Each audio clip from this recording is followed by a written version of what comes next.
Hey guys, what is up? It's Dusty here and welcome back to another episode of the Daily Crypto News. And as you guys might have guessed, we have a ton of crypto news to cover today. Honestly, I'd have to say this is one of the crazier days for crypto in terms of the amount of news that is out there. We have a new massive partnership for Polygon. We have some juicy news regarding the insolvency of the very popular crypto exchange Huobi. We have the SEC going after yet another crypto fraud. We have the very popular Bonk token, which apparently is not doing so well. And we have Mr. Bankman-Fried, who is not so happy that the authorities are trying to go after his money. The irony. So as I said, that and a lot more is going to be covered in this video. So if you guys are enjoying the daily crypto news, make sure you press that like button. Let's talk first things first. The crypto market is green today. We're up about 1.11% throughout the day. Bitcoin is hovering at 17,000, Ethereum at 1,264, XRP at 34.5. And because we're talking about Polygon today, we have to cover it. It's in the 10th position at 80.5 cents, up roughly 3% today. The biggest gainers are Optimism and Sandbox in roughly double digits. Also Decentraland,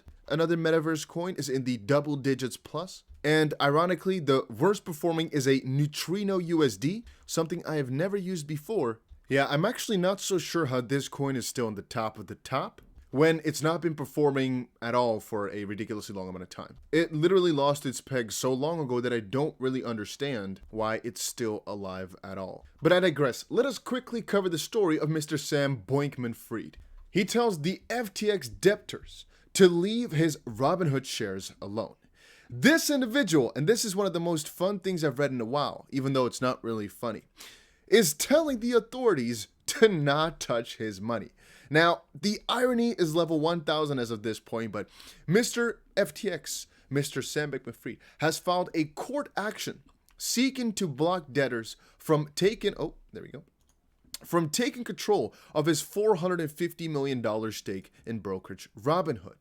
The disgraced exchange boss says the shares do not belong to any of the FTX-related entities now in bankrupt proceedings.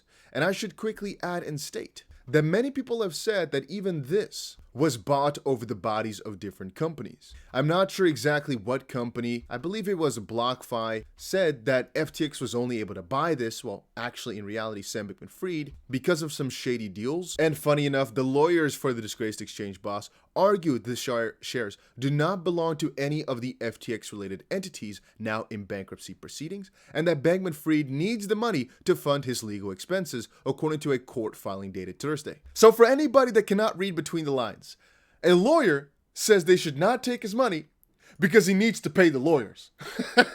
You know, it can't get more funny than that. Let's not stick with that for too long. I took a little break of a couple minutes to just laugh at that. A lawyer fighting for his own money, basically. Sam Bankman-Fried being the middleman here, the pay pig. Yeah, that's ironic. At the end of the day, I think all of the money that he owns should be given back to the people. Again, my own thoughts. So I don't really have any sympathy for the man, but hey, that's just me. Again, guys, if you're enjoying these daily crypto videos, make sure you press that like button. It is greatly appreciated. Now heading over into MasterCard. They just launched themselves a new Web3 artist program over on Polygon. Web3-based MasterCard Artist Accelerator program will harness DLT on the Polygon blockchain. The program will provide 5 emerging artists with the skills, tools, and work plan to establish themselves in the digital economy. And the program will kick off in the spring of 2023 and will involve artists and their fans. The banking titan has registered blockchain initiatives since 2017, and so this is just a step in the right direction. And apparently the program will be rolled out as a curriculum for fans and artists, teaching them how to build and own brands in the virtual world using NFTs. The fact that these guys are building on Polygon, together with Reddit, together with Starbucks, shows what I've said in a lot of my videos. The demand for Polygon is insane. And honestly, it should be in anybody's, in my own opinion, not legal advice, not financial advice. This is just purely my own thoughts and everything like that. I'm not telling you what you should buy. I'm merely telling you what I think is worth looking into, as I am not a financial advisor. But okay, I purely think it should be in anybody's long-term portfolio, at least worth a try to look at. As of because of basically everything that they've set up for themselves over the last couple of months. I should also quickly add that a little while ago, we talked about the next big move for Bitcoin and the fact that the worst would most likely be seen right before the end of the year. What we're showcasing here is just a little parallel channel that showcased that the Bitcoin price has basically been moving sideways for weeks on end. And again, only right about now is starting to look as if we're breaking out of this range and actually starting to kind of move on the up and up yet again. Again, we've basically had ourselves another breakout. Even though we did not get the confirmation right here, we did get a little bounce. And I'd say it's pretty easy for anybody to see the direction that the market is going in right now. Plus, together with the fact that, again, the reason I said that December 31st was going to be worst is because this is tax season.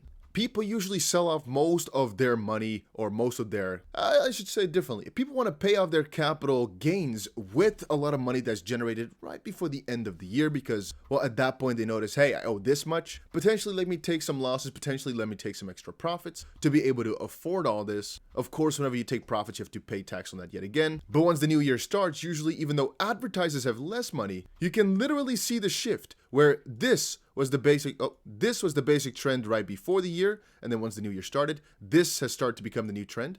Hopefully anybody can kind of see that. And so I just wanted to quickly say we're also pretty excited about that. And I just wanted to quickly say, if you're looking for a crypto exchange with some very nice bonuses at absolutely no cost to you, make sure you check out Bybit right here. This is the exchange I personally use the most. But there's also Ledger. If you don't have yourself a hardware wallet, check it out right there, right there.